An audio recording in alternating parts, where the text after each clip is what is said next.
Մասնագիտությամբ ինժեներ դիզայներ եմ, ավարտել եմ Գյումրու պետական ճարտարագիտական համալսարանը եւ 15 տարի առաջ կյանքի ուղիները ինձ տարել են Ռուսաստանի Դաշնության, որտեղ որ սկսվել է իմ գործունեությունը որպես մատնահարդար բյութի ոլորտում, հետո ունեցել եմ իմ սեփական սրահը, վերապատրաստվել եմ պադոլոգիայով, աշխատել եմ եւ խնդրահարույց եղունգների, մաշկի հետ եւ իհարկե ծանոթացել եմ այնտեղ մեր ընկերության ղեկավարի հետ, ում մոտ որ նաև սովորել եմ ու միշտ եղել է իմ մեջ ցանկությունը, որպեսզի ես կարողանամ իմ հետ պրոդուկտը բերեմ Հայաստան։ Ունեմ 3 երեխաներ։ Մեծ աղջիկս որոշեց, որ ինքը վերադառնալու է Հայաստան, իր ուսումը շարունակի Հայաստանում։ Այդ ժամանակ արդեն իմ եւ իմ ամուսնու մոտ միտք ծագեց ամբողջ ընտանիքով հետ վերադառնալ, ոչ թե երեխային ուղարկել եւ ծավալել մեր գործունեությունը Հայաստանում։ Վաճառեցինք մեր ամբողջ ունեցված բիզնեսը եւ ներդրումներ կատարեցինք մեր այս բիզնեսի մեջ, հետ վերադարձանք ու ես արդեն 2 տարի հանդիսանում եմ Venom ընկերության հիմնադիրը Հայաստանում։ Քանի որ ինձ ոչ մեկ չէր ճանաչում Հայաստանում եւ բրենդն էլ չէին ճանաչում, դրա համար շատ մեծ գումարներ էին ներդնում մարքեթինգի համար եւ եղավ մի պահ, երբ որ գումար չհերիքեց եւ ես դիմացի Ֆինկա վարկային կազմակերպությանը կանայք բիզնեսում վարկից օգտվելու համար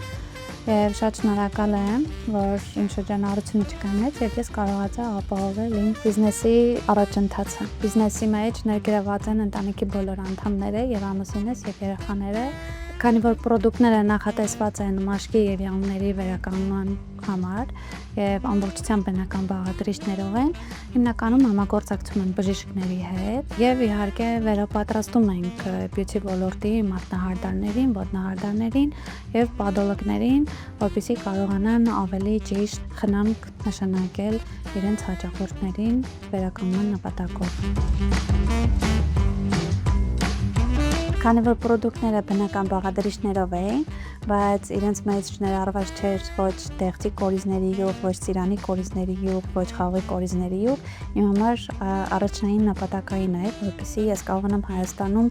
արտադրեմ այն պրոդուկտները, որոնց մեջ կներառեն բոլոր այս բաղադրիչները ու հայկական ծագման յուղերը, իհարկե ուսումնասիրելով իրենց ավելի խորապես եւ ստեղծելով արժանի պրոդուկտ, որը կլինի մրցունակ միջազգային հարթակներում։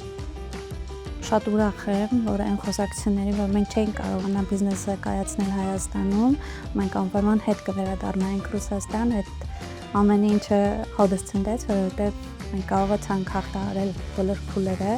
եւ հիմա նպատակներ ունենք ոչ թե ներկրել, այլ արտադրել Հայաստանում այս պրոդուկտները եւ իմ բիզնեսի հաջողություններով ոգեշնչված իմ փոքրիկ աղջիկը որոշել է դառնալ բժիշկ դերմատոլոգ եւ շարունակական լինի ես մեր աշխատանքը, որ մենք ծավալում ենք Հայաստանում մեր գործունեությունը, հետագա մեր գործունեությունները ընդլայնելու նպատակով որպես լավ գործընկեր դիտարկում ենք Ֆինկա ընկերությանը դիմելու աջակցության նպատակով։